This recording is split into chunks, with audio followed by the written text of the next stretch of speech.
Kweli neno la Mungu linasemaje? Na wakati utakapokuambia tafuta habari kwa watu wenye pepo. Sasa unapoweza kuambiwa na mtu yeyote ya kwamba umtafute Mungu kwa watu wengine wenye pepo na kwa wachawi, hata na kwa wachawi waliao kama ndege, huko Mungu hapatikani. Mungu wa pekee wa kweli hapatikani huko.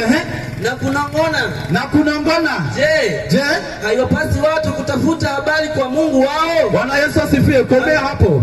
Kwa hiyo kumbe Mungu, ili tuweze kumpata na kumwelewa, Biblia imeeleza hivi. Kwanza tunapaswa tusome na tutafute katika kitabu cha Bwana, na akawa ameweka angalizo ya kwamba hakuna mtu ambaye anaweza kumpata Mungu wa pekee wa kweli, hayupo pasipo kutafuta kwenye kitabu cha Bwana. Sasa akasema kuna watu wanaweza wakajichanganya wakaenda kwa watu ambao wana pepo na kwa wachawi.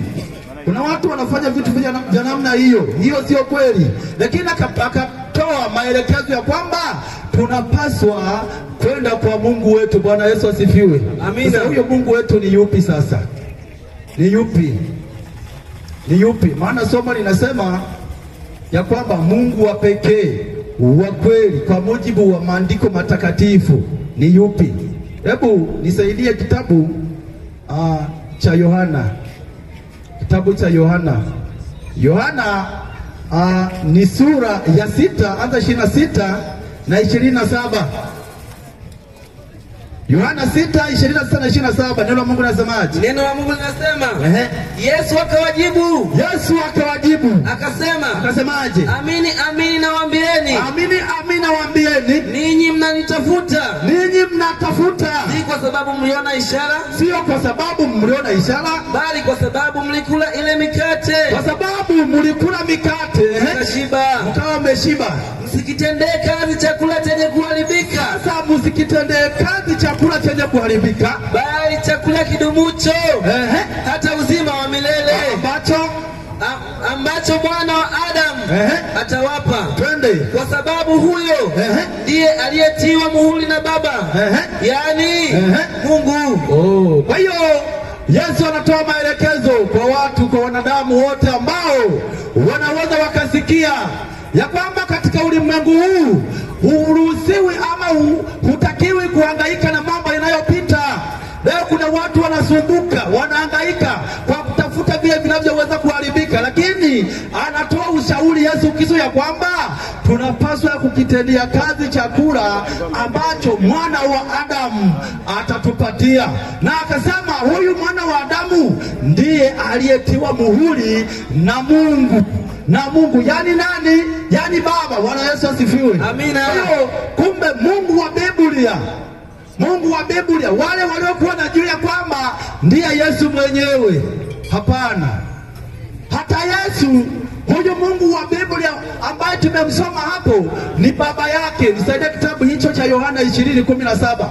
Maana amesema ya kwamba wanadamu wanaweza kusalimika pale tu watakapomsikiliza yeye, akawapatia chakula cha uzima, maana yeye ndiye aliyetiwa muhuri na Mungu, yani Baba. Sasa Yohana hiyo 20:17 tusome tuone kama kweli Mungu ni baba yake na Yesu. Soma twende. Neno la Mungu linasemaje? Yesu akamwambia, usinishike. Wewe mama usinishike. Kwa maana. Kwa sababu gani? Sijapaa kwenda kwa Baba. Alafu lakini ndio nenda kwa ndugu zangu. Nenda kwa ndugu zangu. Ukawaambieje? Napaa kwenda kwa Baba yangu. Napaa kwenda kwa Baba yangu. Naye ni Baba yenu. Ndio. Kwa Mungu wangu. Kwa Mungu wangu. Naye ni Mungu wenu. Haleluya. Amina. Kwa hiyo wakati Yesu amefufuka, tunajifunza kisa hiki ya kwamba yuko mama mmoja alitaka kumshika, akamzuia na mwelezaje, wewe usinishike kwa sababu sijapaa kwenda kwa Baba, na enenda kwa ndugu zangu ukawaambia napaa kwenda kwa Baba naye ni Baba yenu, naenda kwa Mungu naye ni Mungu wenu. Haleluya. Amina. Kwa hiyo Mungu wa kweli wa Biblia ni baba yake na Bwana wetu Yesu Kristo. Hiyo ndiyo kweli katika viwanja hivi vya leo. Lakini leo watu wa Mungu ukiwauliza wanaweza wasimjue. wanaweza wasimjua kwa sababu wamezuia, kwa sababu hawataki kumjua. Sasa leo tunapokuwa tukipita huko na kule, tunaambiwa Mungu mmoja ana nafsi tatu. Hivi ni kweli? Yaani Mungu Baba, Mungu Mwana, Mungu Roho Mtakatifu, eti hao watatu wameunda Mungu mmoja? Huo ni uongo,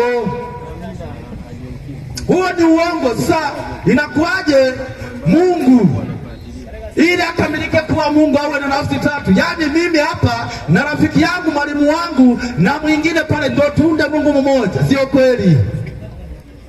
Sasa msomaji, naam, uwe makini, twende taratibu.